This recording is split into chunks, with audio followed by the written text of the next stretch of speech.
आरती और अंजलि की अवस्था में अब असली खेल शुरू हो चुका है। वह खेल जिसमें हर चाल शातिर है और हर कदम साजिश से भरा हुआ।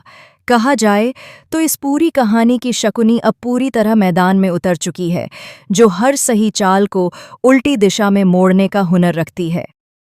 अब अंजलि के खिलाफ पूरा प्लान तैयार हो चुका है। ऐसा प्लान जिसमें शादी की खुशियों को बदनामी और इल्जाम में बदलने की पूरी कोशिश की जा रही है। दादी सास अंजलि को शादी के कीमती जेवर देती हैं, लेकिन कुछ ही देर में वही जेवर चोरी हो जाते हैं और इल्जाम सीधा अंजलि पर लगाया जाता है। शादी के घर में चुपके चुपके बातें फैलने लगती हैं। हर कोना फुसफुसाहटों से भर जाता है।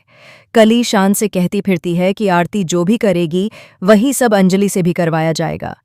इतना ही नहीं, आरती के शादी के जोड़े जैसा लिखा रिश्ता बिल्कुल वैसा ही जोड़ा कली के लिए भी तैयार करवाया जाता है। गहने चोरी करने के बाद भी चालाकी से कली को ही मासूम दिखाया जाता है और सारी उंगलियां अंजलि पर उठा दी जाती हैं।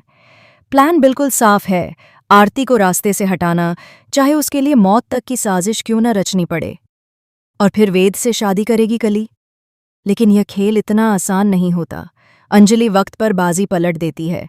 वह दोनों का हाथ पकड़ लेती है और सीधा सवाल दागती है, बहुओं के जेवर कली कैसे पहन सकती है? न वह इस घर की बहू है न बेटी। फिर उसे इन गहनों पर हक किसने दिया? उधर आरती भी अपनी ही दुनिया में किसी तूफान की तरह उठ खड़ी होती है। वह अभय सिंह राजपूत से साफ कह देती है, मेरी वेद से शादी हो या ना हो, लेकिन गिनी सिंह राजपूत इस घर में जरूर आएंगी। अभय भी सच छुपाने से इनकार कर देता है। वह कहता है, मैं अंजलि से प्यार करता हूं, लेकिन इसका यह मतलब नहीं कि तुम्हारी माँ के साथ मेरा कोई गलत रिश्ता है। तुम्हारी माँ बहुत अच्छी इंसान है। लेकिन आरती कुछ भी सुनने को तैयार नहीं होती। वह सख्त लहजे में कहती है, चुप हो जाइए। गिनी सिंह राजपूत को मैं खुद लेकर आऊंगी और सबके सामने आपको उनके साथ इस घर में बसाना होगा। इधर जब चोरी किए गए गहने नहीं मिलते और पकड़े जाने का डर बढ़ता है, तब साधिका एक और खौफनाक चाल चलती है। वह वही गहने चुपके से अंजलि के हाथों में थमा देती है। अब पूरा घर अंजलि पर टूट पड़ता है। इन गहनों के साथ तुम क्या कर रही थीं?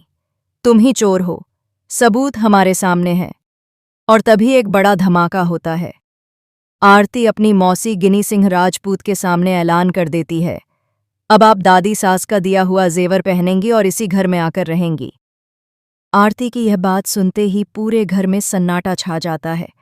सबके पैरों तले से जमीन खिसक जाती है। जो साजिश अंजलि के खिलाफ रची गई थी, वही अब सबके सामने बेनकाब होने की कगार पर खड़ी है। अब सवाल ये है, क्या अंजलि खुद को बेगुनाह साबित कर पाएगी? क्या कली की साजिश सबके सामने आएगी? और क्या गिनी सिंह राजपूत की एंट्री इस घर में नया तूफान ले आएगी? आगे क्या होगा, यही देखने के लिए बने रहिए आरती अंजलि अवस्थी के साथ।